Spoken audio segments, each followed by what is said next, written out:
So today we'll be moving on with the remaining what we have. So we'll see about reversible and irreversible reaction. So already ನಾವು reversible ಮತ್ತೆ irreversible reaction ಏನು ಅಂತ ನಿಮ್ಮ thermodynamics chapter ಅಲ್ಲಿ already ಓದಿದೀವಿ. So how this reversible reaction or reversible reaction is going to affect in equilibrium, chemical equilibrium ಅಲ್ಲಿ ಅನ್ನೋದನ್ನ ನಾವು so ಇಲ್ಲಿ we have to see. So already ನಾನು ಹೇಳ್ದಂಗೆನೆ reaction which takes place not only in forward direction but also in backward direction. So ಇಲ್ಲಿ ನೋಡಿ reaction ಬರೀ ಒಂದೇ direction ಅಲ್ಲಿ ಆಗಲ್ಲ, ಅದು also goes in a backward direction ಅಲ್ಲಿ ಆದ್ರೆ ಅದನ್ನ ಯಾವ type of reaction ಅಂತ ಕರಿತಿದೀವಿ? Reversible reaction. So ನಿಮಗೆಲ್ಲ ಗೊತ್ತಿದೆ reversible reaction fast process slow process? Fast. ಒಳ್ಳೇದಾಯ್ತು. ತರವಾಡ ಸ್ಲೋ ಪ್ರೊಸೆಸ್ ಅಲ್ರನಯ್ಯ. At any point of time ನೀವು ರಿವರ್ಸ್ ಮಾಡ್ಬೋದಲ್ವ ರಿಯಾಕ್ಷನ್ ನ. ಸೊ ಹಾಗಾಗಿ ಅದು it will be a slow process. So ಇಲ್ಲಿ ನಮ್ಗೆ ಇಲ್ಲಿ ಮೇಜರ್ ಆಗಿ ಈ ಒಂದು ರಿವರ್ಸಿಬಲ್ ರಿಯಾಕ್ಷನ್ ಅಲ್ಲಿ ನೀವು ಫಾರ್ವರ್ಡ್ ಅಲ್ಲಿ ಹೋದಾಗ ನಿಮ್ಗೆ ಏನ್ ಸಿಗುತ್ತೆ? ಪ್ರಾಡಕ್ಟ್ ಸಿಗುತ್ತೆ. ಬ್ಯಾಕ್ವರ್ಡ್ ಅಲ್ಲಿ ಬಂದಾಗ ನೀವೇನಾಗುತ್ತೆ? ಆ ಪ್ರಾಡಕ್ಟ್ಸ್ ಇಂದ ನಿಮ್ಗೆ ಏನ್ ಸಿಗುತ್ತೆ? ರಿಯಾಕ್ಟೆಂಟ್ ಸಿಗುತ್ತೆ. ಗೊತ್ತಾಗ್ತಿದ್ಯಾ?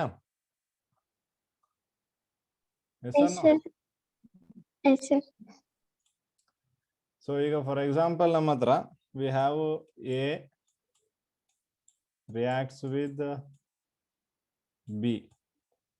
ಸೊ ಈ ಸಿಂಬಲ್ ಅಬ್ಸರ್ವ್ ಮಾಡ್ತಿದ್ರಲ್ಲಿ ಆರೋ ಒಂದು ಫಾರ್ವರ್ಡ್ ಡೈರೆಕ್ಷನ್ ಒಂದು ಬ್ಯಾಕ್ವರ್ಡ್ ಡೈರೆಕ್ಷನ್. ಆರೋ ಏನ್ ಇಂಡಿಕೇಟ್ ಮಾಡುತ್ತೆ ನಮ್ಗೆ? ರಿವರ್ಸಿಬಲ್ ರಿಯಾಕ್ಷನ್ ಅನ್ನೋದನ್ನ ಇಂಡಿಕೇಟ್ ಮಾಡುತ್ತೆ. ಎಸ್. ಸೊ ಇಲ್ಲಿ ಎ ಪ್ಲಸ್ ಬಿ ಏನು? C and D are product. Okay, ಈಗ ಇನಿಷಿಯಲ್ ಕಂಡೀಷನ್ ಬರೋಣ. ನೀವು ಇನಿಷಿಯಲ್ ಅಂಡ್ ದ ಬಿಗಿನಿಂಗ್ ಅಲ್ಲಿ, ಇನಿಷಿಯಲ್ ಅಲ್ಲಿ ಯಾವ್ದ್ರದ್ದು ಕಾನ್ಸಂಟ್ರೇಷನ್ ನಮ್ಗಿರುತ್ತೆ?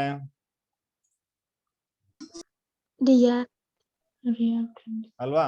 ಸೊ ಇನಿಷಿಯಲ್ ಅಲ್ಲಿ will have only the concentration of reactants, right? So initially we'll have concentration of reactant. So ಇಲ್ಲಿ ಈ ಒಂದು ಇನಿಷಿಯಲ್ ಸ್ಟೇಜ್ ಅಲ್ಲಿ ಕಾನ್ಸಂಟ್ರೇಷನ್ ಆಫ್ ಪ್ರಾಡಕ್ಟ್ ಎಷ್ಟಿರುತ್ತೆ? ಫೈನಲ್ ಇನಿಷಿಯಲ್ ಅಲ್ಲಿ ರಿಯಾಕ್ಷನ್, ಈಗ ರಿಯಾಕ್ಷನ್ ಸ್ಟಾರ್ಟ್ ಮಾಡ್ತಾ ಇದ್ದೀರಾ ನೀವು, ನಿಮ್ಗೆ ರಿಯಾಕ್ಟೆಂಟ್ ಇದೆ. ಸೊ ಅದ್ರದ್ದು ಕಾನ್ಸಂಟ್ರೇಷನ್ ನಿಮ್ಗೆ ಇನಿಷಿಯಲ್ ಅಲ್ಲಿ ಎಷ್ಟಿರುತ್ತೆ ಅಂತ ಗೊತ್ತು. ಈಗ ನಿಮ್ಗೆ ಫೈನಲ್ ಪ್ರಾಡಕ್ಟ್ ಕಾನ್ಸಂಟ್ರೇಷನ್ ಎಷ್ಟಿರುತ್ತೆ? ಇನಿಷಿಯಲ್ ಸ್ಟೇಜ್ ಅಲ್ಲಿ ಇನಿಷಿಯಲ್ ಅಲ್ಲಿ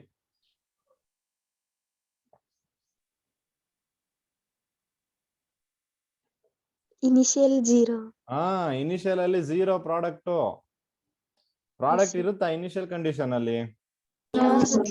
ಯಾವ್ದೇ ರೀತಿ ಪ್ರಾಡಕ್ಟ್ ಇರಲ್ಲ, ನಿಮ್ಗೆ ಇರೋದು ರಿಯಾಕ್ಟೆಂಟ್ ಮಾತ್ರ. ಎಸ್. ಸೊ ಇನಿಷಿಯಲ್ ಅಲ್ಲಿ concentration of reactant will be there, but the concentration of product will be equal to 0. ಗೊತ್ತಾಗಿದ್ಯಾ? ಓಕೆ. ಸೊ ಅದೇ ರೀತಿ ಅದು ಫೈನಲ್ ಹೋದ್ಮೇಲೆ what will be the concentration of reactant? 0. Yes. Final condition ಅಲ್ಲಿ reactant ಏನಾಗುತ್ತೆ? Completely convert ಆಗುತ್ತೆ ಯಾವ್ದಕ್ಕೆ? Product ಆಗಿ. ಗೊತ್ತಾಗಿದ್ಯಾ? ಓಕೆ. ಸೊ ನಮ್ಗೆ ಯಾವಾಗ ರಿವರ್ಸಿಬಲ್ ಕೇಸ್ ಅಲ್ಲಿ ಈಕ್ವಿಲಿಬ್ರಿಯಂ ಅಟೈನ್ ಮಾಡ್ಬೋದು? In a reversible case, when they can acquire equilibrium?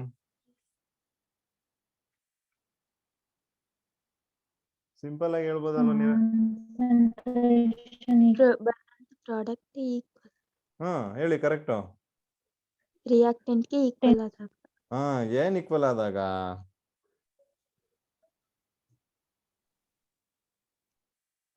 N equal ಆದಾಗ? Concentration of reactant is equal to concentration of product. Yes. So ಯಾವಾಗ concentration of reactant becomes equal to concentration of product, ಅವಾಗ ಏನಾಗುತ್ತೆ? ನಮಗೆ equilibrium attain ಆಗುತ್ತೆ. ಇದನ್ನ ಇನ್ನೊಂದ್ ತರ ಹೇಳ್ಬೋದು, rate of forward reaction becomes equal to rate of backward reaction. ಹೇಳ್ಬೋದಾ? ಸೊ ಫಾರ್ವರ್ಡ್ ರಿಯಾಕ್ಷನ್ ಎಷ್ಟಾಗುತ್ತೋ ಅಷ್ಟೇ ಅಮೌಂಟ್ ಆಫ್ ಬ್ಯಾಕ್ವರ್ಡ್ ರಿಯಾಕ್ಷನ್ ಆಗ್ತದೆ. ಅವಾಗ ಏನಾಗಿರ್ತದೆ ಅಲ್ಲಿ ನಮ್ಗೆ ಈಕ್ವಿಲಿಬ್ರಿಯಂ ಅಟೈನ್ಡ್ ಆಗಿರುತ್ತೆ ಅಲ್ವಾ? ಸೊ ಆ ಕೇಸಲ್ಲಿ ನಾವು we can observe the equilibrium has attained. Okay, so ಇಲ್ಲಿ ಒಂದು ಗ್ರಾಫಿಕಲ್ ರೆಪ್ರೆಸೆಂಟೇಷನ್ ನಾವು ಅಬ್ಸರ್ವ್ ಮಾಡಬೇಕು. So graph of concentration, this is concentration versus time t.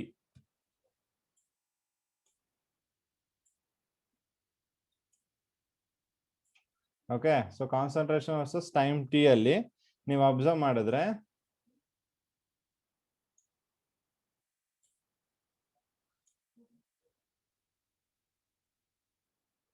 So ಈ ತರ ನಿಮಗೆ ಒಂದು ಗ್ರಾಫ್ ಅಬ್ಸರ್ವ್ ಮಾಡ್ತೀರಾ.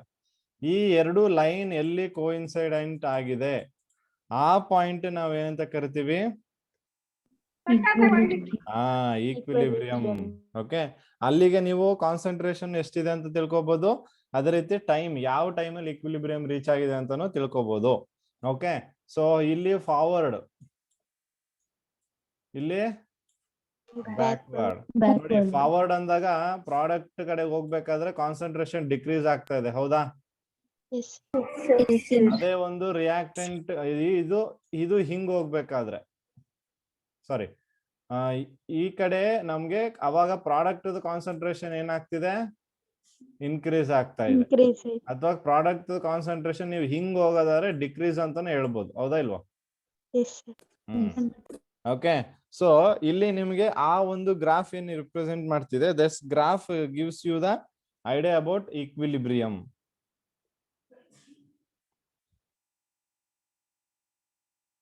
ಕ್ಲಿಯರ್ ಆಗಿದ್ಯಾ?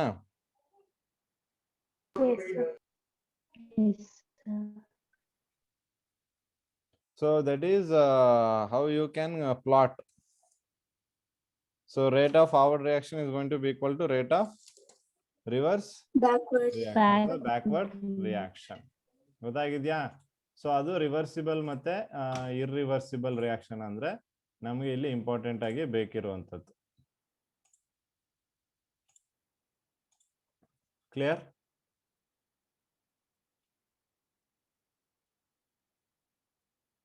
ಅರ್ಥ ಆಗಿದೆ ಎಲ್ರಿಗೂ ಇಲ್ವಾ?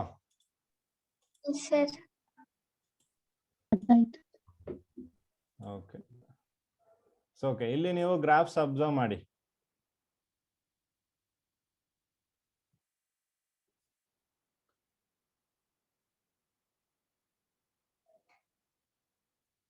ಸೊ ಇಲ್ಲಿ ನೀವು ಅಬ್ಸರ್ವ್ ಮಾಡಿದ್ರೆ ಡಿಫ್ರೆಂಟ್ ಪಾಯಿಂಟ್ಸ್ ಅಲ್ಲಿ ಅದು ಈಕ್ವಿಲಿಬ್ರಿಯಂ ನ ಅಟೆಂಡ್ ಮಾಡಿದೆ. ನೋಡಿ, ಈ ಪಾಯಿಂಟ್ ನಾವು ಈಕ್ವಿಲಿಬ್ರಿಯಂ, ಇಲ್ಲಿ ನೋಡಿ ಪಾಯಿಂಟ್ಸ್ ವೇರಿಯೇಷನ್ ಆಗ್ತಿದೆ, ಎಲ್ಲೆಲ್ಲಿ ಈಕ್ವಿಲಿಬ್ರಿಯಂ ಬರ್ತಿದೆ ಅಂತ. ಸೊ ಇದು ಏನಕ್ಕೆ ಅಂತ will be studying little further. So before I go to that, I'll just explain you. Okay, so we'll see this law. So idu one of the important law namge, law of mass action. So what does law of mass action states? Atho enu law of mass action andre? So this was given by Guldberg and Waage. So Guldberg ಮತ್ತೆ Waage ಅನ್ನೋ ಇಬ್ರು scientist ಏನ್ ಮಾಡ್ತಾರೆ ನಮ್ಗೆ, so ಈ ಒಂದು law of mass action ಕೊಡ್ತಾರೆ. So according to this law, at constant temperature, rate of a chemical reaction is directly proportional to the product of the active masses of the reactant. Rate of a chemical reaction, rate ನಿಮ್ಗೆ ಗೊತ್ತಾಗಿದೆ ಈಗಾಗಲೇ ಅಲ್ವಾ? Change in molar concentration over time, dx/dt ಹೇಳಿದೆ ಅಲ್ವಾ ನಿನ್ನೆ? So ಅದೇನೆ. So ಆ ಒಂದು ರೇಟ್ ಆಫ್ ಕೆಮಿಕಲ್ ರಿಯಾಕ್ಷನ್, ಅದನ್ನ ರೇಟ್ ಅಂತ ಕರಿತೀವಿ. ಆ ರೇಟ್ ಆಫ್ ಕೆಮಿಕಲ್ ರಿಯಾಕ್ಷನ್, ಒಂದು ಕೆಮಿಕಲ್ ರಿಯಾಕ್ಷನ್ ರೇಟು ಏನಾಗಿದೆ ಇಲ್ಲಿ?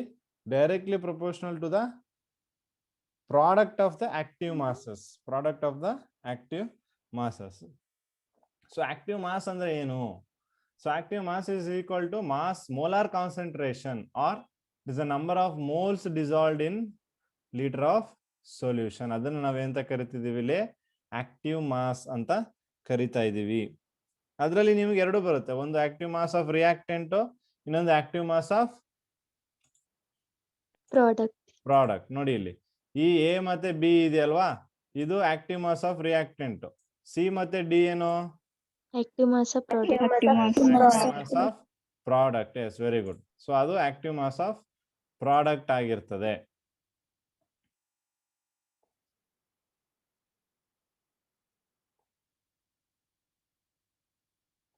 ಸೊ ಇಲ್ಲಿ ನೀವು ಅಬ್ಸರ್ವ್ ಮಾಡಿ ಆ ಲಾ ಪ್ರಕಾರ.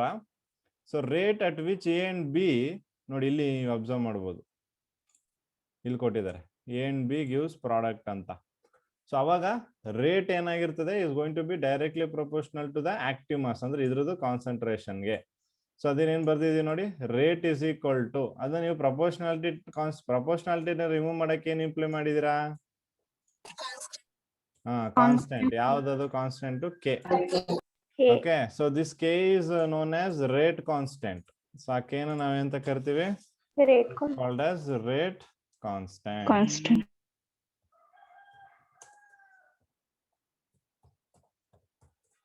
ಗೊತ್ತಾಗಿದ್ಯಾ?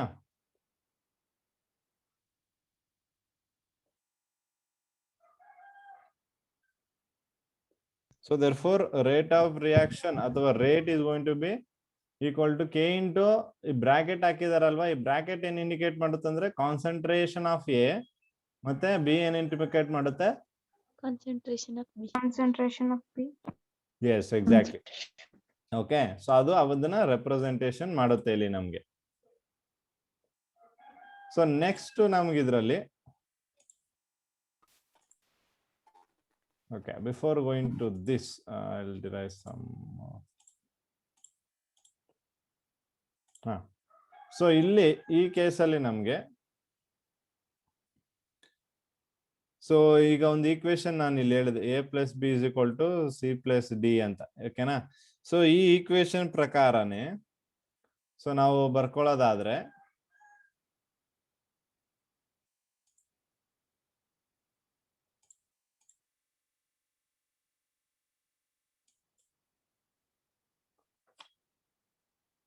rate of forward reaction is going to be equal to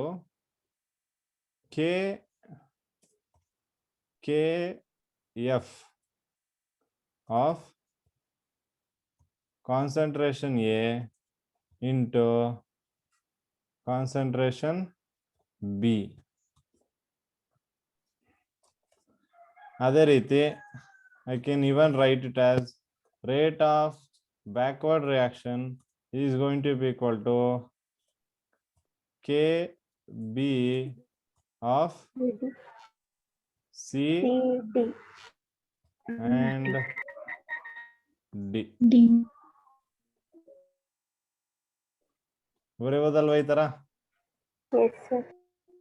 so ಅದು ಕೆ ಎಫ್ ಅಂದ್ರೆ ಏನು? Backward forward reaction, rate constant of a forward reaction. K B ಅಂದ್ರೆ rate constant of a backward reaction. Okay, so equilibrium reach ಆದಾಗ ಏನಾಗುತ್ತೆ? ಇವೆರಡು equal ಆಗುತ್ತಾ ಇಲ್ವಾ? Rate of forward reaction is equal to rate of backward reaction ಆಗುತ್ತಾ ಇಲ್ವಾ? ಅಲ್ವಾ? So ಆವಾಗ ನಾನು ಏನ್ ಬರೀಬಹುದು? K F of A of B is equal to K B of C and D ಬರೀಬೋದಾ ಇಲ್ವಾ?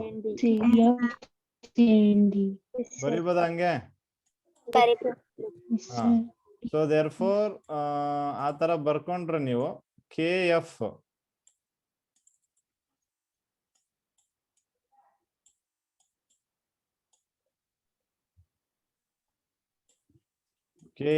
divided by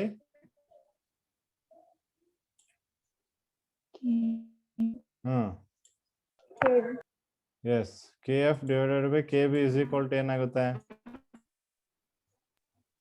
C and D, concentration of C D divided by A ಮತ್ತೆ B ಬರೀಬಹುದು ಹಂಗೆ.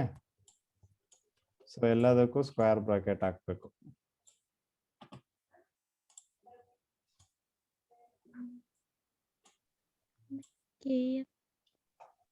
KB by KF.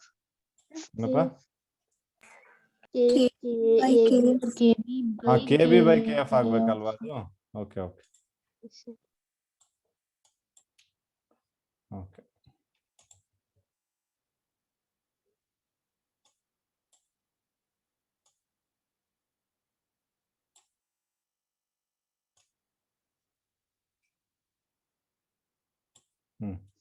KB by KF is equal to, so product of concentration of product over concentration of reactant. So ಈ KB by KF ಇದೆ ಅಲ್ವಾ, ಈ KB by KF ನ ನಾನು ಎಂತ ಬರ್ಕೋತೀನಿ, K equilibrium, K equilibrium. So K equilibrium is equal to ಏನಾಗುತ್ತೆ,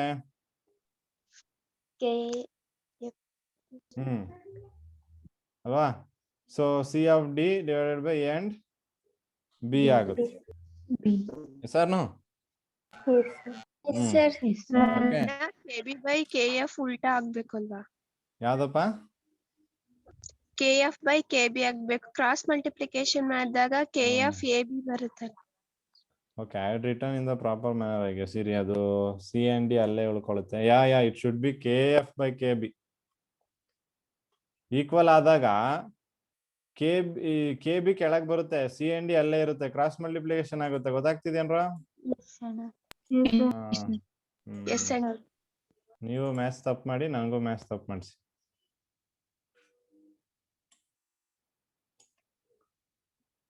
Harish sir ನೋಡ್ಬಿಟ್ರೆ ಬಾಯ್ ಬಿಡ್ಕೊಂಡ್ಬಿಡ್ತಾರೆ ಈಗ. ಸರಿ. ಸೊ ಈಕ್ವಿಲಿಬ್ರಿಯಂ ಅಂದ್ರೆ ಕೆ ಅಂದ್ರೇನು? Equilibrium constant. ಓಕೆ, ಸೊ ಈ ಒಂದು ಕೆ ಈಕ್ವಿಲಿಬ್ರಿಯಂ ಏನಾಗಿದೆ ಅಥವಾ ಈಕ್ವಿಲಿಬ್ರಿಯಂ ಕಾನ್ಸ್ಟೆಂಟ್ ಏನಿದೆ, so that is going to be ಏನೋ ratio of concentration of product by reactant.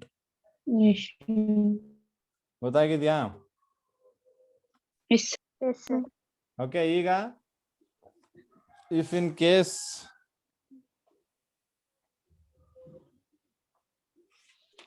So ಎಲ್ಲಾ ಒಂದು ಕಾನ್ಸಂಟ್ರೇಷನ್ ಟರ್ಮ್ಸ್ ಏನಿದೆ ಅದ್ರದ್ದು ವ್ಯಾಲ್ಯೂಸ್ 1 ಆದ್ರೆ ಏನಾಗುತ್ತೆ ನಮ್ಗೆ, R is equal to K equilibrium ಅಥವಾ R is equal to ಏನಾಗುತ್ತೆ, K ಆಗುತ್ತೆ. Okay, so that is in this case. ಈ ಕೇಸಲ್ಲಿ ನಮ್ಗೆ ಡಿಫೈನ್ ಮಾಡ್ಬೇಕು ಅಂತ ಬಂದ್ರೆ, ಈಗ ಇಲ್ಲಿಗೆ ನಾವು ರೇಟ್ ಬರೀತೀವಿ. ರೇಟ್ ಬರೆಯೋದು ಗೊತ್ತಿದ್ಯಾ? ನಾನು ಹೇಳಿದೆ, ನಾನು R is equal to dx by dt ಅಂತ ಬರೀತೀವಿ, ಹೌದಾ? dx by dt. Okay, so ಈ dx by dt ಏನಾಗಿರ್ತದೆ? Directly proportional to the concentration of reactant. Okay, concentration of reactant ಹೇಗೆ. ಸೊ ಇಫ್ ಪ್ರಪೋರ್ಷನಾಲಿಟಿ ರಿಮೂವ್ ಮಾಡಕ್ಕೆ ಏನ್ ಮಾಡ್ತೀರಾ? ಕೆ ಹಾಕ್ತೀರಾ. ಈ ಒಂದು ಕಾನ್ಸಂಟ್ರೇಷನ್ ಟರ್ಮ್ ಏನಿದೆ ಅದೆಲ್ಲ 1 ಆದ್ರೆ, ಓಕೆ, 1 ಮೋಲಾರ್ ಸೊಲ್ಯೂಷನ್ ಆದ್ರೆ dx by dt will be equal to K ಅಲ್ವಾ? So dx by dt is equal to k ಅಂದ್ರೆ ನಾವು ಹೇಗೆ ಡಿಫೈನ್ ಮಾಡಬಹುದು? Rate constant that is k of a reaction is equal to the rate of reaction. dx by dt ಅಂದ್ರೇನು? Rate of reaction when the molar concentration of reactant is unity. ಹೌದಲ್ವಾ? ನೆನ್ಪು ಮಾಡ್ಕೊಳ್ಳಿ, ನೆನ್ನೆ ಮಾಡಿದ್ದು ರೇಟ್ ಕಾನ್ಸ್ಟೆಂಟ್ ಅಥವಾ rate velocity. Okay, so about that I am saying here. Okay,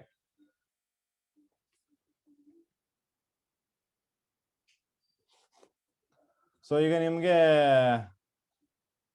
ಇದು ಗೊತ್ತಾಗಿದ್ಯಾ? ಯಾವುದು? Law of mass action. Okay, so ಈಗ ಇಲ್ಲಿ ಅಬ್ಸರ್ವ್ ಮಾಡಿ, ಒಂದು ಈಕ್ವೇಶನ್ ಇರುತ್ತೆ, N2 plus 3H2, N2 plus 3H2 give rise to what? NH3. Yes, 2NH3. NH3. ಇವಾಗ observe ಮಾಡಿ, ಇದು ರಿಯಾಕ್ಟೆಂಟ್ N2 plus 3H2. ಇದು ಪ್ರಾಡಕ್ಟ್. ಸೊ ನೀವೇನ್ ಮಾಡ್ಬೇಕು ಈಗ, you have to write for K equilibrium is equal to ಏನು, what will be K equilibrium is equal to, ಯಾವ್ದಕ್ಕೆ equal ಆಗಿರುತ್ತೆ?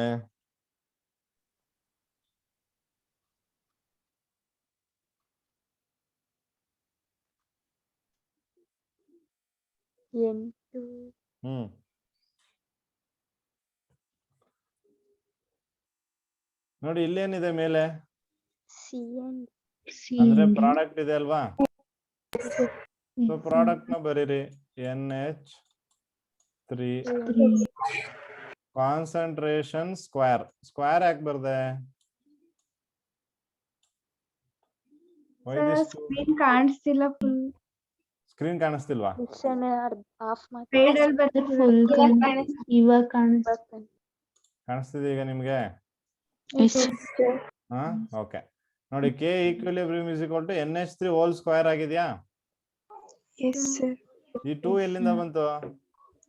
ಸರ್ ಅಲ್ಲಿ 2 moles of NH3 ಇದೆ. Stoichiometric coefficient. ನೋಡಿ ನೆನ್ಪಿಟ್ಕೊಳ್ಳಿ, ಸ್ಟಾಯ್ಕಿಯೋಮೆಟ್ರಿಕ್ ಕೋಎಫಿಷಿಯಂಟ್ಸ್ ನ ಯಾವತ್ತು ನೀವೇನ್ ಮಾಡ್ಬೇಕು, you have to raise it to the power 2. ಅಂದ್ರೆ ಎಷ್ಟು ಸ್ಟಾಯ್ಕಿಯೋಮೆಟ್ರಿಕ್ ಕೋಎಫಿಷಿಯಂಟ್ ಇರುತ್ತೆ ಅಷ್ಟಕ್ಕೆ ರೈಸ್ ಮಾಡ್ಬೇಕು. ಈಗ H2 ಗೆ ಅಲ್ವಾ? H2 ಗೆ it should be 3. Yes, ಗೊತ್ತಾಗಿದ್ಯಾ? ನೋಡಿ ಇದನ್ನ ನೆನ್ಪಿಟ್ಕೋಬೇಕು ನೀವು. According to law of mass action ಬರೀರಿ ಅಂತ ಯಾವ್ದಾರು ಒಂದು ರಿಯಾಕ್ಷನ್ ನ ಕೇಳಿದ್ರೆ, ಯಾವ್ದಾರು ಒಂದು ರಿಯಾಕ್ಷನ್ ಕೊಟ್ರೆ ಇದನ್ನ according to law of mass action ಪ್ರಕಾರ ಬರೀರಿ ಅಂದ್ರೆ ಈ ತರ ಬರೀಬೇಕು ನೀವು. ಗೊತ್ತಾಗಿದ್ಯಾ? ಎಸ್. ಸೊ ಅದನ್ನ ನೆನ್ಪಿಟ್ಕೊಳ್ಳಿ. ಸೊ ಬೇರೆ ರಿಯಾಕ್ಷನ್ಗಳು ಅದನ್ನ ನೀವು ಟ್ರೈ ಮಾಡಿ. So next will move on to law of chemical equilibrium and equilibrium constant. So ಈಗ ತಾನೇ ನಾನು ನಿಮ್ಗೆ ಈಕ್ವಿಲಿಬ್ರಿಯಂ ಅಂದ್ರೆ ಏನು ಅಂತ ಹೇಳಿದೆ ಅಲ್ವಾ? ಕೆ ಈಕ್ವಿಲಿಬ್ರಿಯಂ ಬಂತು. ಸೊ ಇಲ್ಲಿ ನಮ್ಗೆ ಲಾ ಆಫ್ ಕೆಮಿಕಲ್ ಈಕ್ವಿಲಿಬ್ರಿಯಂ ಅಂತ ಬರ್ತಿದೆ. So before I'll just check. Okay, so we'll see what is law of chemical equilibrium. Okay, so ಏನ್ law state ಮಾಡುತ್ತೆ ಇದು? So it states that the product of molar concentration of the product raised to the power equal to its stoichiometric coefficient divided by product of the molar concentration of the reactant, each raised to the power which is equal to stoichiometric coefficient is constant at constant temperature is called equilibrium constant. Same illénittu ಅದೇ define ಮಾಡಿದಾರ ಇಲ್ವಾ? Yes sir. ಇಲ್ಲಿ ಇರೋದನ್ನೇ ಹೇಳಿರತ್ತಾನೆ ಅವರು. Product of molar concentration of product. So ಇವೆಲ್ಲಿ product ಅಂದ್ರೆ ಏನು? ಇವೆರಡದು ಮಲ್ಟಿಪ್ಲಿಕೇಶನ್, ಇದ್ರದ್ದು ಮೋಲಾರ್ ಕಾನ್ಸಂಟ್ರೇಷನ್ ಅಂದ್ರೆ ಇವೆರಡುವೆ ಮೊಲಾಲಿಟಿಲಿ ಇದೆ. ಸೊ ಮೊಲಾರಿಟಿಲಿ ಇದೆ. So molar concentration. ಆಮೇಲೆ ಅದ್ರದ್ದು ಸ್ಟಾಯ್ಕಿಯೋಮೆಟ್ರಿಕ್ ಪ್ರೋಫ್ರೇಷನ್ ನಾವ್ ಏನ್ ಮಾಡಿದೀವಿ? ರೈಸ್ ಮಾಡಿದೀವಿ ಅಲ್ವಾ? Raise to the power. ಜೊತೆಗೆ ಅದೇ ರೀತಿ ವಿಚ್ ಇಸ್ ಡಿವೈಡೆಡ್ ಬೈ ಅಥವಾ ಇಂಟು ದ, ಇಲ್ಲೇ ನೋಡಿ, raised to the power each raised to the product of molar constant of the reactant. Reactant ಅಲ್ವಾ? divided by ಅಂತಿದೆ. divided by ಕೆಳಗಡೆ reactant ನಿಮ್ಗೆ ಡಿನಾಮಿನೇಟರ್ ಅಲ್ಲಿ. ಓಕೆ, ಅಲ್ಲೂ ಕೂಡ ಸ್ಟಾಯ್ಕಿಯೋಮೆಟ್ರಿಕ್ ಕೋಎಫಿಷಿಯಂಟ್ ಏನ್ ಮಾಡಿದ್ದಾರೆ? ರೈಸ್ ಮಾಡಿದ್ದಾರೆ ಪವರ್. ಕ್ಲಿಯರ್ ಆಗಿದೆ ಇಲ್ವಾ? ಸೊ ಇದನ್ನೇ ನಾವು ಲಾ ಆಫ್ ಕೆಮಿಕಲ್ ಈಕ್ವಿಲಿಬ್ರಿಯಂ ಅಥವಾ ಈಕ್ವಿಲಿಬ್ರಿಯಂ ಕಾನ್ಸ್ಟೆಂಟ್ ಅಂತ ಡಿಫೈನ್ ಮಾಡ್ತೀವಿ. ಗೊತ್ತಾಗಿದ್ಯಾ? So this is nothing but equilibrium constant or law of chemical equilibrium. So you can see here ಒಂದು ರಿವರ್ಸಿಬಲ್ ರಿಯಾಕ್ಷನ್ ಕನ್ಸಿಡರ್ ಮಾಡಿದೀವಿ. ಸೊ ನೋಡಿ ನಾನು ಇದೇ ತರ ಮಾಡಿದೆ ಅಲ್ವಾ? Rate of forward reaction KF A into B, KB C into D ಅಲ್ವಾ? So equilibrium ಅಲ್ಲಿ ಏನಾಗುತ್ತೆ? ಎರಡು ಈಕ್ವಲ್ ಆಗುತ್ತೆ. So KF by KB is equal to ಈ ಫಾರ್ಮ್ ಅಲ್ಲಿ ಬರುತ್ತೆ. right? At constant temperature, Kf and Kb are constant. Therefore, substituting Kf by another constant, that is K. K equilibrium ಅಥವಾ ಬರೀ K ತಗೋಬಹುದು. ಸೊ ಅದೇನಾಗಿರ್ತದೆ, ಇದಕ್ಕೆ equal ಆಗಿರ್ತದೆ. Yes or no? Yes. Okay. So next ನಮ್ಗೆ ಇರೋದು characteristics of equilibrium constant. So equilibrium constant ಇದು ಏನೆಲ್ಲ characteristics ಇದಾವೆ ಅನ್ನೋದನ್ನ ನೀವು ಚೆಕ್ ಮಾಡ್ಬೇಕೀಗ. ಸೊ ಇಲ್ಲಿ ಕ್ಯಾರೆಕ್ಟರಿಸ್ಟಿಕ್ ಆಫ್ equilibrium constant ಬಂದ್ರೆ, so first one, equilibrium is independent of concentration of the reaction.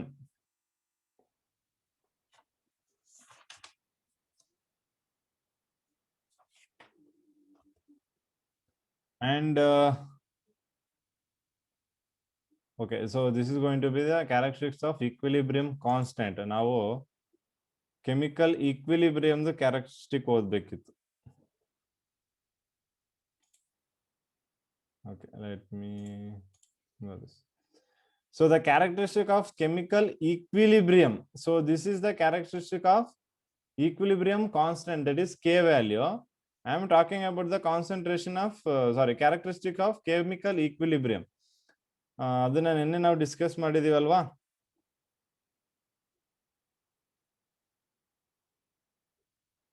Yes. So now we'll see what are the characteristics of equilibrium constant. ನೋಡಿ, independent of concentration of the reaction ಅಂತ ಹೇಳ್ತಿದ್ದಾರೆ. So they are not going to depend on the concentration of the reactant.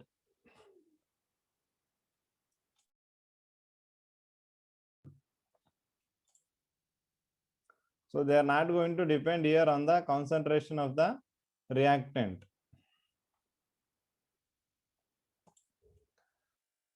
And if the reaction is reversed, then the value of Kc is inversed. ನೆನ್ಪಿಟ್ಕೊಳ್ಳಿ, ತುಂಬಾ important value ಇದು. Reaction Kc ಅಂದ್ರೆ ಏನು? Equilibrium constant. Kc ಅಂದ್ರೆ equilibrium constant ಅಥವಾ K equilibrium ಅಂತಾನು ತಗೋಬಹುದು. So reaction reverse ಆದ್ರೆ ವ್ಯಾಲ್ಯೂ ಆಫ್ ಈಕ್ವಿಲಿಬ್ರಿಯಂ ಕಾನ್ಸ್ಟಂಟ್ ಏನಾಗುತ್ತೆ? Inverse. ಎಸ್, ಅದು ನೆನಪಿರ್ಬೇಕು ನಿಮ್ಗೆ. ಅದೇ ರೀತಿ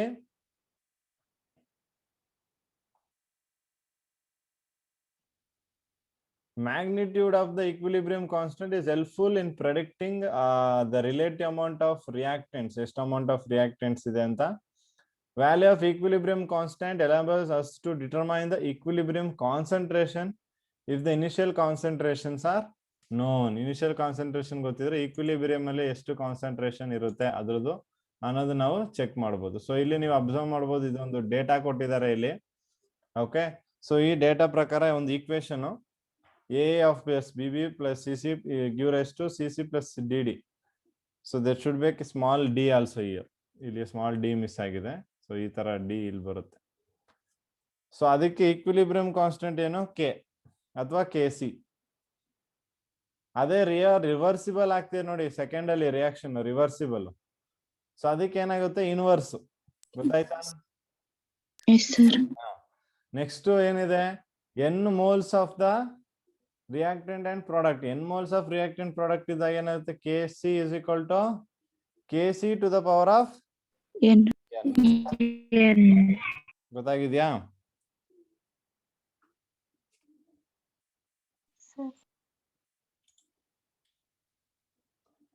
So these are the factors which affect equilibrium constant, which are not affecting equilibrium constant, and application of the equilibrium constant. So these are the self-explanatory. So you can just go through them. So ಯಾವುದೆಲ್ಲ factor equilibrium constant ಏನು change ಮಾಡಬಹುದು ಅಥವಾ effect ಮಾಡಬಹುದು? So temperature ಅಲ್ಲಿ change ಮಾಡಬಹುದಾಗಬಹುದು, pressure ಅಲ್ಲಿ change ಮಾಡುವಂತದ್ದು, concentration ಅಲ್ಲಿ change, addition of catalyst or some inert gas. So these all we are going to study in the next classes.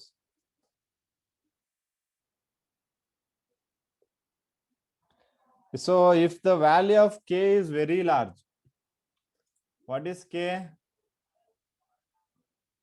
Equilibrium constant. So if the value of k is very large, the equilibrium ಏನಾಗುತ್ತೆ forward reaction ನ favour ಮಾಡುತ್ತೆ.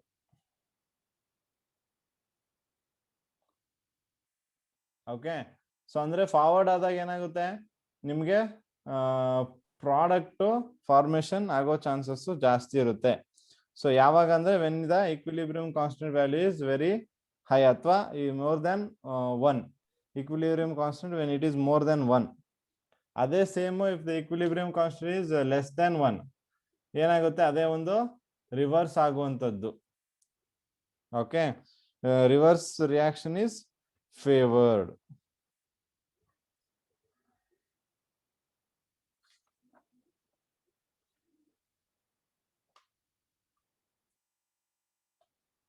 So ಈ reaction ಅಲ್ಲಿ observe ಮಾಡಬಹುದು. Equilibrium constant value ಎಷ್ಟಿದೆ ನೋಡಿ, 10⁻⁻16 ಇದೆ ಅಲ್ವಾ, which is very small.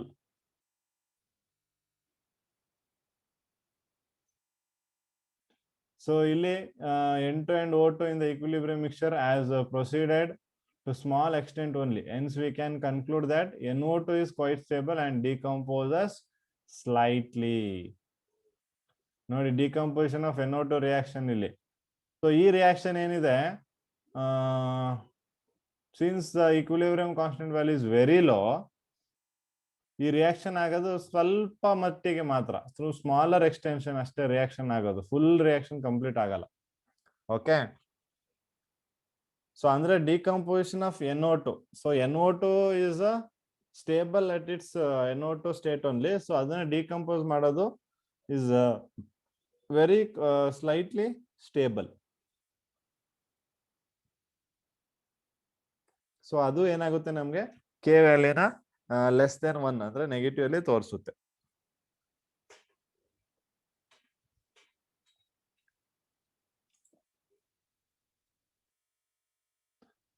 So next we'll see the applications of equilibrium constant. Equilibrium constant the application ಗಳೇನು ನೋಡಿ. ಅಪ್ಲಿಕೇಶನ್ಸ್ ಬಂದ್ರೆ ಈಕ್ವಿಲಿಬ್ರಿಯಂ ಕಾನ್ಸೆಪ್ಟ್ ಅಥವಾ equilibrium constant helps to determine the concentration of reactant and product.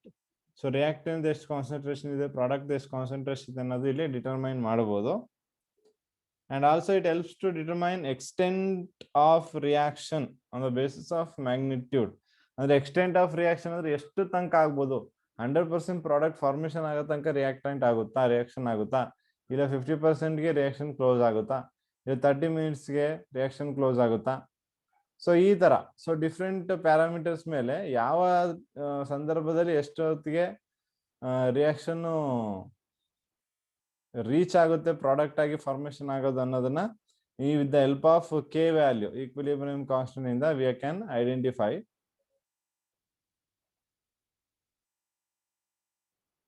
Okay, so in the next you can see that the reaction quotient Q is going to be equal to product of concentration over product of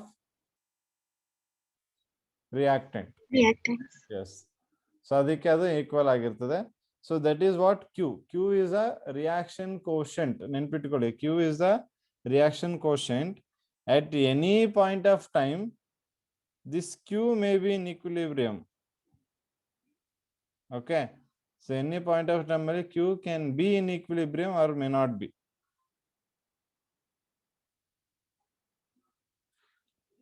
So that is reaction quotient Q. So ಇಲ್ಲಿ ಅದರ value ಮೇಲೆ ನೋಡಿ, at equilibrium QC is equal to K. ಹೌದಾ, equilibrium constant ಎಷ್ಟಿರುತ್ತೋ ಅಷ್ಟೇ reaction quotient ಇರುತ್ತೆ equilibrium point ಅಲ್ಲಿ. So less than equilibrium point ಅಥವಾ K ಗಿಂತ ಕಮ್ಮಿ ಇದ್ರೆ ಏನಾಗುತ್ತೆ,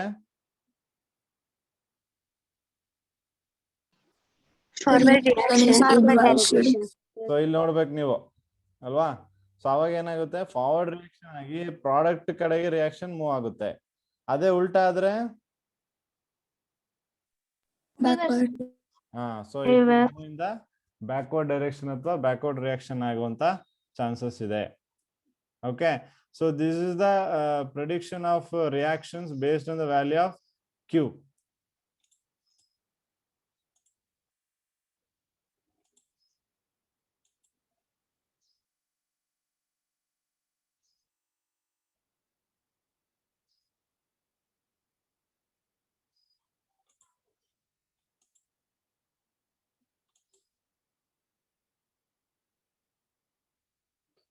So here one will see a small example to understand this.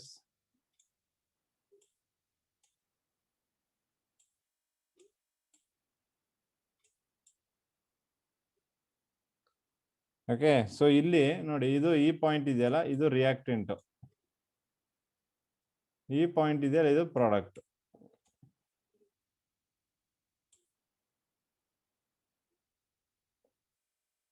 Yes, so this is product.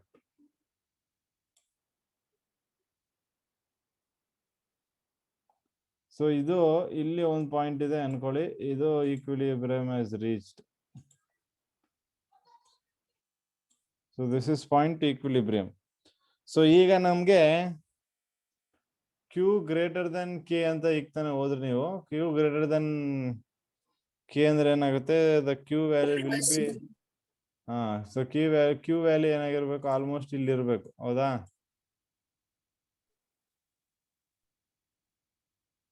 So ಇಲ್ಲಿ ಇರುವಂತಹ Q ವ್ಯಾಲ್ಯೂನ ಚೆಕ್ ಮಾಡಿದಾಗ the Q value is increased.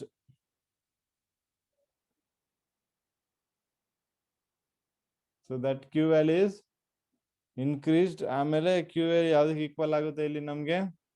It's going to be equal to groom side. ಯಾವ ಕಡೆ ಇದು? Product ಮತ್ತೆ ಇಲ್ಲಿ ಇದು equilibrium position ನೋಡಿ. ಓಕೆ, ಸೊ ಇದು ಈಕ್ವಿಲಿಬ್ರಿಯಂ ಪೊಸಿಷನ್. ಇವಾಗ ನಿಮ್ಗೆ ರಿಯಾಕ್ಷನ್ ಆಗಿ ಏನಾಗಿದೆ, ಪ್ರಾಡಕ್ಟ್ ಕಡೆಗೆ ಬಂದ್ಬಿಟ್ಟಿದೆ almost. Okay, so this is the value of Q.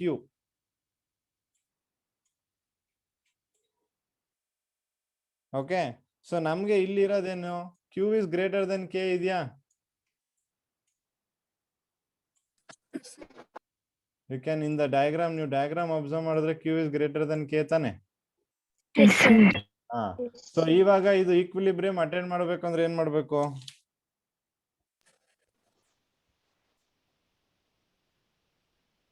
ಏನ್ ಮಾಡಿದ್ರೆ ಈಕ್ವಿಲಿಬ್ರಿಯಂ ಅಟೆಂಡ್ ಆಗುತ್ತೆ ಅದು? ಹೇಳಿ ಕರೆಕ್ಟ್. ಹಿಂದಕ್ಕೆ ಹೋಗ್ಬೇಕು ತಾನೆ ಇದು? ಹಿಂದಕ್ಕೆ ಹೋದಾಗ ರಿವರ್ಸ್ ಆಗುತ್ತಾ ಇಲ್ವಾ? That's what I am saying here. ನೋಡಿ ಇಲ್ಲೂ ಕೂಡ ಸೊ ಯಾವಾಗ ನಮ್ಗೆ Q is greater than K ಆಗುತ್ತೆ, ಅವಾಗ ಡೈರೆಕ್ಷನ್ ಏನಾಗಬೇಕು? ರಿವರ್ಸ್. S, okay. ಸೊ ಈ ಒಂದು ಈಕ್ವಿಲಿಬ್ರಿಯಂ ಕಾನ್ಸ್ಟೆಂಟ್ ಇಂದ ನಿಮ್ಗೆ ಇಷ್ಟೊಂದು ಅಪ್ಲಿಕೇಶನ್ಸ್ ಗಳಿದಾವೆ. ನೀವು concentration of reactant product determine ಮಾಡ್ಬೋದು. ಎಲ್ಲಿ ತನಕ ರಿಯಾಕ್ಷನ್ ಆಗುತ್ತೆ, ಕಂಪ್ಲೀಟ್ ಪ್ರಾಡಕ್ಟ್ ಆಗೋ ತನಕ ಆಗುತ್ತಾ, ಅರ್ಧ ಆಗುತ್ತಾ ಅಂತ ನೀವು ಡಿಟೆಕ್ಟ್ ಮಾಡ್ಬೋದು. ಮತ್ತೆ ನೀವು ಡೈರೆಕ್ಷನ್ ಆಫ್ ರಿಯಾಕ್ಷನ್ ನ ಪ್ರಿಡಿಕ್ಟ್ ಮಾಡಬಹುದು, whether it is in the forward direction or whether it in the reverse direction ಅಂತ ಇದೆಲ್ಲ ನೀವೇನ್ ಮಾಡಬಹುದು, ಪ್ರಿಡಿಕ್ಟ್ ಮಾಡಬಹುದು. ಗೊತ್ತಾಗ್ತಿದ್ಯಾ?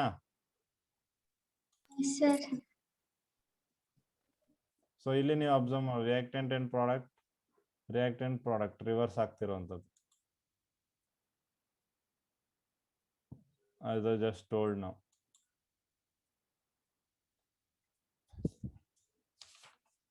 ಗೊತ್ತಾಗಿದೆಯಾ? ಸೊ ನೆಕ್ಸ್ಟ್ ನಮ್ಗಿರೋದು ಟೈಪ್ಸ್ ಆಫ್ ಕೆಮಿಕಲ್ ಈಕ್ವಿಲಿಬ್ರಿಯಂ. ಅದರಲ್ಲಿ ಹೋಮೋಜಿನಿಯಸ್ ಈಕ್ವಿಲಿಬ್ರಿಯಂ ಮತ್ತೆ ಹೆಟರೋಜಿನಿಯಸ್ ಈಕ್ವಿಲಿಬ್ರಿಯಂ ಅಂತ ಬರುತ್ತೆ. ಸೊ ಏನು ಹೋಮೋಜಿನಿಯಸ್ ಈಕ್ವಿಲಿಬ್ರಿಯಂ ಅಂದ್ರೆ? ಹೋಮೋ ಅಂದ್ರೆ ಏನು?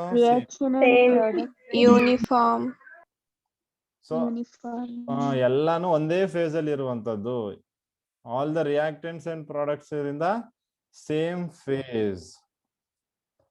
ಸೊ ಅದನ್ನ ನಾವೆಂತ ಕರಿತೀವಿ? ಹೋಮೋಜಿನಿಯಸ್ ಈಕ್ವಿಲಿಬ್ರಿಯಂ ಅಂತ ಕರಿತೀವಿ. ಓಕೆ, ಅಂದ್ರೆ ಈಗ ನಿಮ್ಗೆ ರಿಯಾಕ್ಟೆಂಟ್ ಅಲ್ಲಿ ನೋಡಿ ನೈಟ್ರೋಜನ್ ಮತ್ತೆ ಹೈಡ್ರೋಜನ್ ಎರಡು ಗ್ಯಾಸಿಯಸ್ ಫಾರ್ಮ್ ಅಲ್ಲಿ ಇದೆ. ನೀವು ಫಾರ್ಮೇಶನ್ ಆಗುವಂತ ಪ್ರಾಡಕ್ಟ್ ಕೂಡ ಏನಾಗಿರುತ್ತೆ? ಎಸ್, ಸೊ ಗೇಷಿಯಸ್ ಫಾರ್ಮ್ ಅಲ್ಲಿ ಇರುತ್ತೆ. ಸೊ ಹಾಗಾಗಿ ಅದನ್ನ ನಾವು ಹೋಮೋಜಿನಿಯಸ್ ಈಕ್ವಿಲಿಬ್ರಿಯಂ ಅಂತ ಕರಿತೀವಿ. ಗೊತ್ತಾಗಿದ್ಯಾ? ಸೊ ಅದೇ ರೀತಿ ಹೆಟ್ರೋಜಿನಿಯಸ್ ಈಕ್ವಿಲಿಬ್ರಿಯಂ. ಸೊ ಹೆಟ್ರೋಜಿನಿಯಸ್ ಅಲ್ಲಿ ಏನಾಗಬೇಕು? ಅದು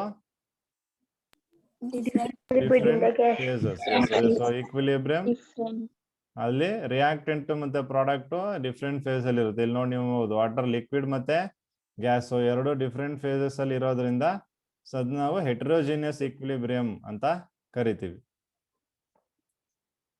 ಗೊತ್ತಾಗಿದೆ ಇದು? Okay, so this is about heterogeneous and homogeneous equilibrium.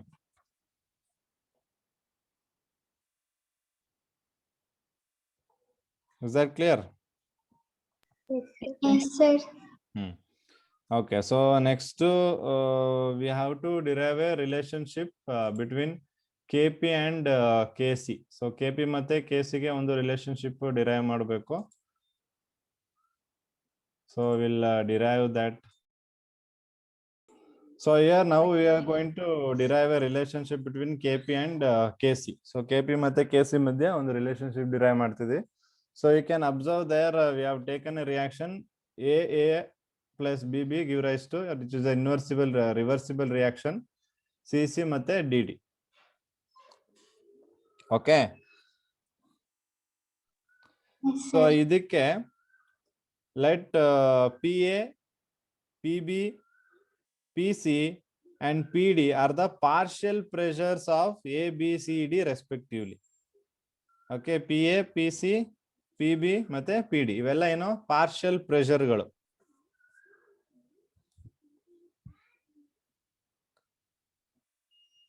ಗೊತ್ತಾಗಿದ್ಯಾ? So ಈ ಪಾರ್ಷಿಯಲ್ ಪ್ರೆಷರ್ಗಳನ್ನ ಏನ್ ಮಾಡಿದೀವಿ ನಾವು ಪ್ರಾಡಕ್ಟ್ ಬೈ ರಿಯಾಕ್ಟೆಂಟ್ ಪ್ರಕಾರ ಬರ್ಕೊಂಡಿದೀವಿ. ನೋಡಿ ಇದು equilibrium constant of A pressure ಅಲ್ವಾ? ಪಿ ಅಂದ್ರೆ ಸೊ ಅದನ್ನ ಯಾವ ತರ ಬರ್ಕೊಂಡಿದೀವಿ ನೋಡಿ, P C of over C. So ಒಂದು ಸಿ ಮತ್ತೆ ಇನ್ನೊಂದು ಸ್ಮಾಲ್ ಸಿ ಏನದು ಕೋಎಫಿಷಿಯಂಟ್. ಅರ್ಥ ಆಗ್ತಿದ್ಯಾ? ಸ್ಮಾಲ್ ಸಿ ಇದೆಯಲ್ವಾ, small C is a coefficient, small D is a coefficient, small B is a coefficient, small A is a coefficient. So ಅದನ್ನ ಏನ್ ಮಾಡಿದೀವಿ, ಪವರ್ಗೆ ರೈಸ್ ಮಾಡಿದೀವಿ. ಕ್ಲಿಯರ್ ಆಗಿದ್ಯಾ? ಓಕೆ. ಸೊ ಅದೇ ರೀತಿ ಫಾರ್ ಗೇಷಿಯಸ್ ಸಿಸ್ಟಮ್ ಐಡಿಯಲ್ ಗ್ಯಾಸ್ಗೆ ನೋಡಿ ಈಕ್ವೇಶನ್ ಏನಿದೆ, P V is equal to NRT. So P is equal to NV into RT ಬರೀಬಹುದಲ್ವಾ? ಹಾ. ಸೊ ಇಲ್ಲಿ ನೋಡಿ ಏನ್ ಮಾಡಿದಾರೆ ಅಲ್ಲಿ, P ಎಲ್ಲೆಲ್ಲಿದೆ ಅಲ್ಲೆಲ್ಲ ಏನ್ ಮಾಡ್ಬೇಕು ನಾವು NRT by V ನ ಸಬ್ಸ್ಟಿಟ್ಯೂಟ್ ಮಾಡಿದ್ದಾರೆ.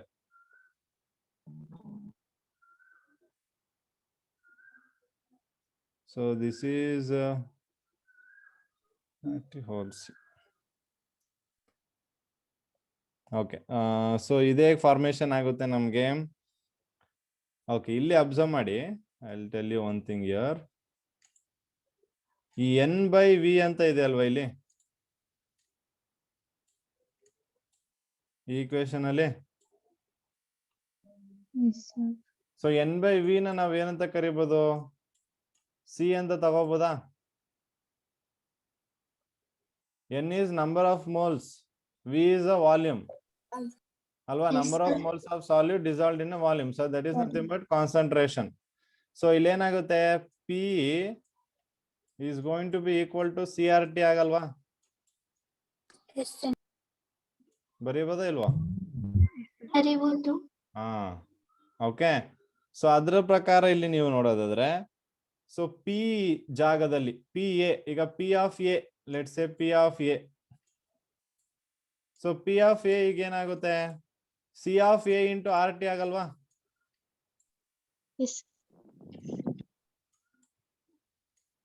P of A is equal to C of A into RT ಆಗುತ್ತೆ, ರೈಟ್? ಸೊ ಅದೇ ರೀತಿ ಎಲ್ಲದಕ್ಕೂ ಬರೀಬೋದಾ ನೀವು, Yes. ರೈಟ್? ಹಾ, ಸೊ ಅದನ್ನೇ ಬರ್ದಿದ್ದಾರೆ ನೋಡಿ, C of C R T whole C, C of D R T whole D, ಅದನ್ನೇ ಬರ್ದಿದ್ದಾರೆ. ಕ್ಲಿಯರ್ ಆಗಿದೆ ಇದು?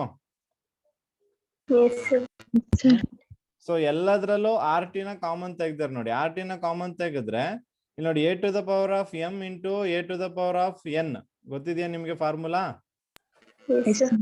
So A to the power of N into A to power of N ಇದ್ರೆ ಏನಾಗುತ್ತೆ? A to power of M plus N ಆಗುತ್ತೆ ಅಲ್ವಾ? ಹಾ, so ಅದೇ ಪ್ರಕಾರ ಬರ್ಕೊಂಡಿದ್ದೀರಾ ಇಲ್ಲಿ, ಸಿ ಪ್ಲಸ್ ಡಿ ಅಂತ ಆರ್ ಟಿ ನ ಕಾಮನ್ ತೆಗ್ದು. ಕ್ಲಿಯರ್ ಆಗಿದ್ಯಾ? ಅರ್ಥ ಆಯ್ತಾ? ಸೊ ನೆಕ್ಸ್ಟ್ ಏನ್ ಮಾಡಿದಾರೆ ನೋಡಿ, ಕೆಳಗಡೆ ಇರೋದನ್ನ ಮೇಲೆ ಕಳಿಸಿದ್ರೆ ಏನಾಯ್ತು? A to the power of M by A to the power of N is equal to M minus N. Yes, ಆ ಫಾರ್ಮ್ ಕನ್ವರ್ಟ್ ಮಾಡಿದ್ರಿ ಇಲ್ಲಿ, C plus D minus A plus B ಅಂತ. ಗೊತ್ತಾಗಿದ್ಯಾ? ಸೊ ಈ ಒಂದು ಸಿ ಪ್ಲಸ್ ಡಿ ಮತ್ತೆ A plus D ಇದೆಯಲ್ಲ, ಅದಕ್ಕೆ ನಾವು ಡೆಲ್ಟಾ ಎನ್ ನ ಹಾಕ್ತಿವಿ. So that is nothing but delta N. So therefore ಇಲ್ಲಿ ಏನಾಗುತ್ತೆ ನೋಡಿ, ಈ ಫೈನಲ್ ಆನ್ಸರ್ ಇಲ್ಲಿ ನಿಮ್ಗೆ K P is equal to KC RT plus D whole to the power of ಏನ್ ಬರ್ಬೇಕಿಲ್ಲಿ? plus D minus A delta N ಬರುತ್ತೆ.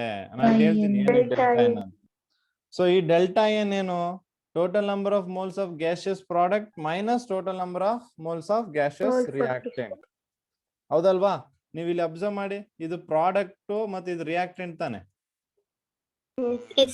ಹಾ, so ಅವ್ರೇನ್ ಮಾಡಿದ್ರೆ total number of moles of product ಮತ್ತೆ minus total number of reactants ಮಾಡಿರೋದ್ರಿಂದ ಅದನ್ನ ಏನಂತ ತಗೊಂಡಿದ್ರಿ ಇಲ್ಲಿ? ಡೆಲ್ಟಾ ಎನ್ ಅಂತ ಕನ್ಸಿಡರ್ ಮಾಡಿದ್ದಾರೆ. Yes, so because of that ನಮ್ಗೆ ಈ ಒಂದು ಆನ್ಸರ್ ಬರುತ್ತೆ. So this the relationship between K P and KC.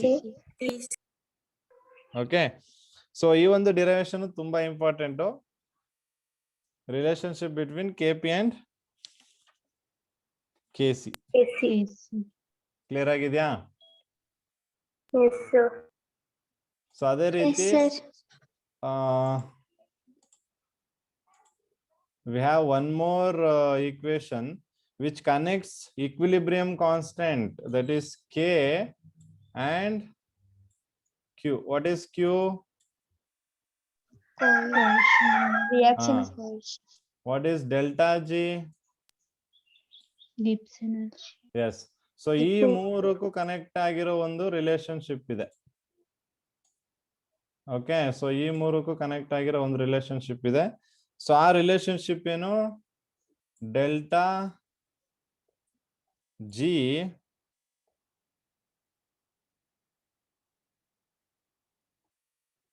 is equal to delta G naught plus RT ln Q. ಇದು ನೀವು ಓದಿರ್ತೀರಾ ಲಾಸ್ಟ್ ಕ್ಲಾಸ್ ಅಲ್ಲಿ, ಅಂದ್ರೆ ಇದರಲ್ಲಿ ಅಲ್ವಾ?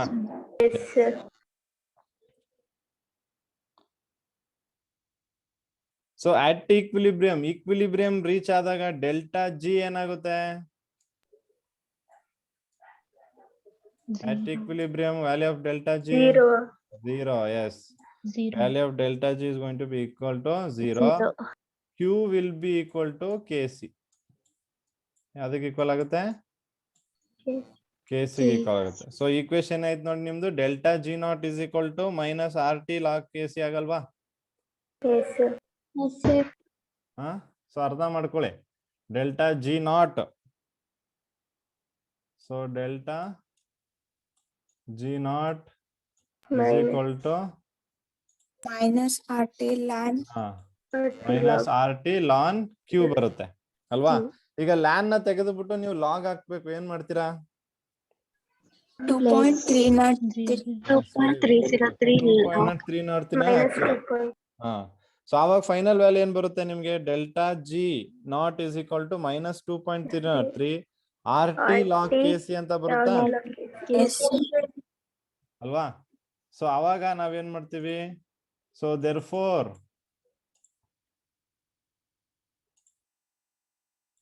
log Kc is equal to minus delta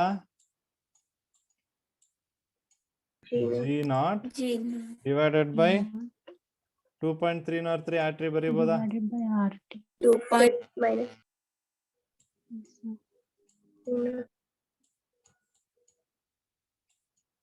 ಬರೀಬೋದಲ್ವಾ ಇದನ್ನ? ಎಸ್ಸಾನು Yes, sir. The last line. ಯಾವ್ದಪ್ಪ? Last line. So last side ಇಂದ ನೀವು ಡಿರೈವ್ ಮಾಡ್ಕೊಳ್ಳಿ ಇದರಿಂದ. ಸೊ ಈ ಒಂದು ಆನ್ಸರ್ ಬರುತ್ತೆ ನಿಮ್ಗೆ. Log KC is equal to minus delta G naught by 2.303 RT. So ನಿಮ್ಗೆ KC ಬೇಕು, ಜಸ್ಟ್ ಬರೀ KC ಬೇಕು ಅಂದ್ರೆ ಏನ್ ಮಾಡ್ತೀರಾ? ಆ ಲಾಗ್ ನ ಆ ಕಡೆ ಕಳಿಸ್ಬಿಟ್ಟು Log. ಆಂಟಿ ಲಾಗ್ ಅಂತಾನು ತಗೋಬಹುದು, ಅಥವಾ ಇದನ್ನ ನಾವೇನ್ ಮಾಡ್ತೀವಿ e to the power of minus delta G naught G naught. By RT ಅಂತ ಬರಿತೀವಿ. Okay, so this the relationship between equilibrium constant, reaction quotient ಮತ್ತೆ ಗಿಬ್ಸ್ ಎನರ್ಜಿ. ಸೊ ಇದೇ ನಿಮ್ಗೆ ಎಕ್ಸಾಮ್ ಬರಲ್ಲ, ಬಟ್ ನಿಮ್ಗೆ ಇದ್ರ ಮೇಲೆ ಪ್ರಾಬ್ಲಮ್ಸ್ ಇರುತ್ತೆ. ಸೊ ಹಾಗಾಗಿ this formulas are important here in this case. ಗೊತ್ತಾಗಿದ್ಯಾ? Yes, sir.